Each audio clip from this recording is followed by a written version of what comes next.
शासन या गवर्नेंस। साधारण अर्थों में इसको कहेंगे कि यह नीति निर्माण और नीति क्रियान्वयन करने वाली एक संकल्पना है। Governance is a concept which covers or involves policy making and policy implementation। शासन व्यवस्था या शासन वह अवधारणा है जिसमें नीति निर्माण और नीति क्रियान्वयन की प्रक्रियाएं शामिल होती। इसमें एक शब्दावली आ रही है व्यवस्था। कोई ना कोई एक ढांचा, एक ऑर्डर होगा, कोई संरचना होगी जो यह कार्य करेगी। वह जो ढांचा है वह किसी न किसी विचारधारा पर आधारित होगा। तो हर शासन व्यवस्था की अपनी एक विचारधारा होती है और उसी विचारधारा के अनुरूप वह जो शासन व्यवस्था होगी वह नीति निर्माण भी करेगी और नीतियों को लागू भी करेगी। यह भी देखेगी कि अगर नीतियों को लागू करने के दौरान कोई विवाद हो रहा है तो उस विवाद या उन विवादों का समाधान कैसे किया जाएगा, यह भी उसी विचारधारा पर निर्भर करेगा जिस विचारधारा पर वह शासन व्यवस्था आधारित है। का मतलब यह हुआ कि कोई भी शासन व्यवस्था हो, उसकी समझ विकसित करने के लिए हमें सबसे पहले यह देखना होगा कि वह किस विचार पर, किस विचारधारा पर आधारित है और उसके अनुरूप वह कैसे कार्य करता है। पहले तो दो वाक्य यह लिखिए कि शासन व्यवस्था की संकल्पना में, शासन व्यवस्था की संकल्पना में नीति निर्माण और नीति क्रियान्वयन जैसी प्रक्रियाएं, नीति निर्माण और नीति क्रियान्वयन जैसी प्रक्रियाएं शामिल हैं।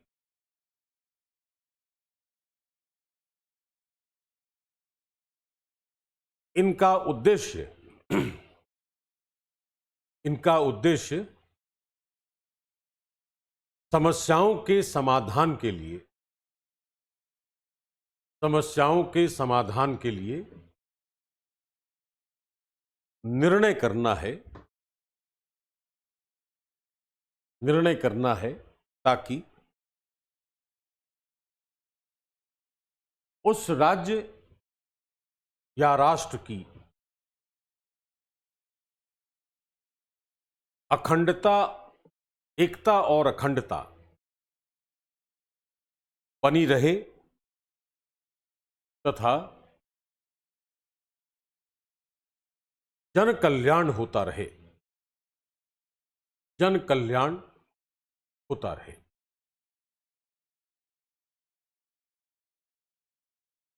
आरा चेंज करके, किसी भी शासन व्यवस्था के द्वारा नीतियां बनाने और उन्हें लागू करने के लिए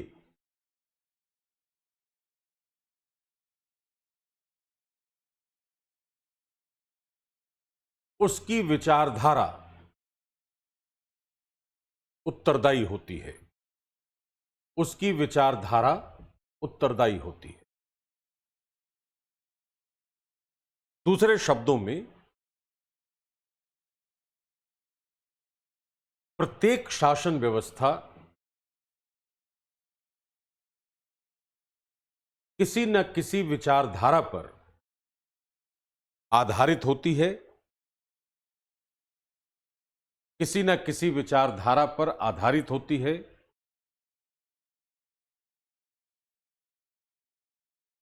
जो नीति निर्माण और उसके क्रियान्वयन को निर्देशित करती है।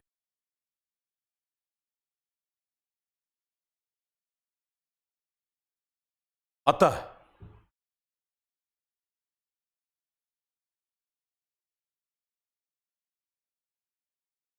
विचारधारा के आधार पर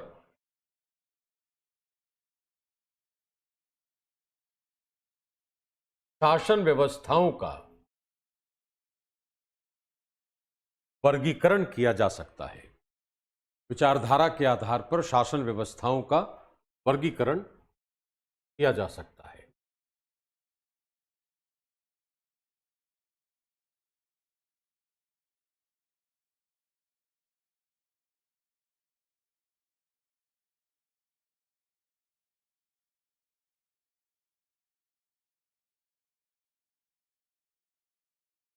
पहली है उदारवादी या लिबरल। दूसरी है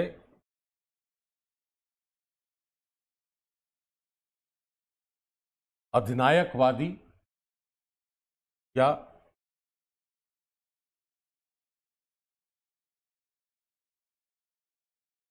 अथॉरिटेरियन। और तीसरी है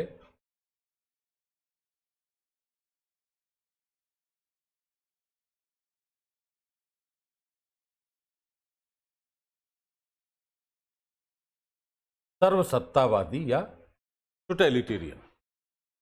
तीन हो गई।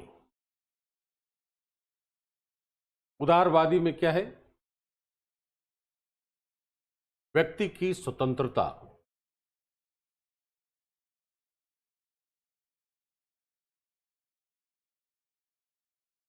के संरक्षण पर सर्वाधिक बल।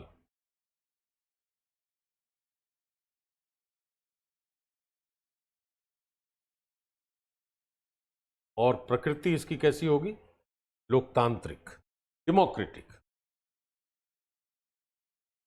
अधिनायकवादी में क्या है?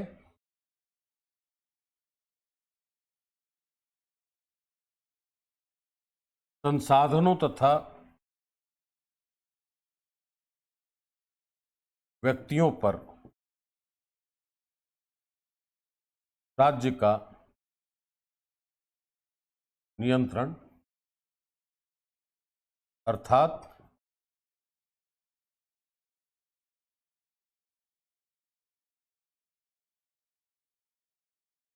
सीमित स्वतंत्रताएं हैं, लिमिटेड है लिबर्टी। और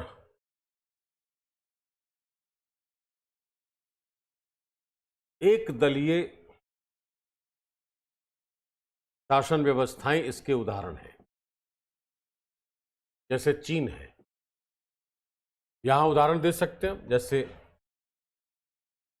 अमेरिका है, भारत है, ब्रिटेन है। यहां चीन हो गया ये, या पूर्व सोवियत संघ, साम्यवादी जो राज्य है, कम्युनिस्ट स्टेट्स जितने भी हैं वो हो जाएंगे। सर्वसत्तावाद में क्या हो गया?